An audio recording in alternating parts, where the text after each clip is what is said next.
So very soon, we're going to be in a very, very interesting situation where Apple is basically going to go ahead and discontinue several different phones from their lineup. Now, these are going to include a few different devices that I'm kind of in the 50-50 that I'm not too sure if they're going to discontinue or not. But one thing is for sure, 2 iPhones, the iPhone 14 Pro and iPhone 14 Pro Max, are done. They're not going to be supported. They're going to be supported with software, but they are going to be discontinued from Apple. Their complete lineup, Apple's not going to be making these iPhones anymore, and it completely makes sense to me. I don't see why Apple would continue these iPhones.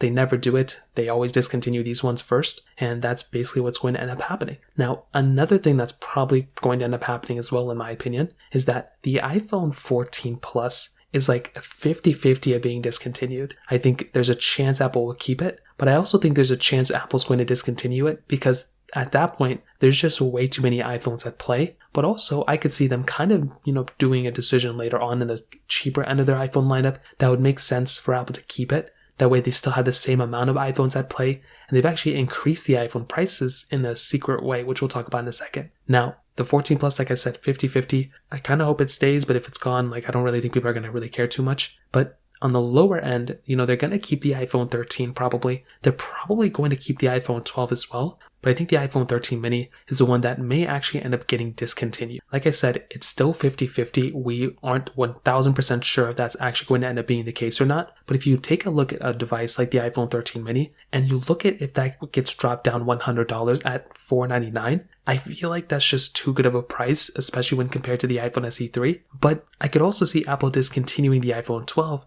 because the 13 mini didn't sell as well as the iPhone 12 when they officially came out. So I could also see Apple wanting the 13 mini to be there, getting rid of the iPhone 12, then keeping the iPhone 13 at that, $599 price tag. That way they have $100 increments. And, if somebody wants a small iPhone, they can go for the 13 mini. If they want the bigger one, they can go for the 13. I don't think they're going to discontinue the iPhone SE 3. I think that's still going to be there. So there are still lots of options for Apple and lots of things at play for them to go ahead and kind of change out whether they want to keep certain iPhones or remove certain iPhones. It's very rare that they have 2 iPhones at the same time at that same price tag like they have for the iPhone 12 and the iPhone 13 mini. So I'm going to be very curious to see what Apple ends up doing here. But for my opinion, that's kind of the layout that I see Apple basically doing. Those are basically the iPhones I think Apple's going to remove. If you have any other thoughts or questions, let me know in the comment section below. Hit the like button, that would mean so much, but definitely hit that subscribe button. More importantly than everything else, I love every single one of you guys. Hopefully I'll catch you guys in the next video. Peace out till then.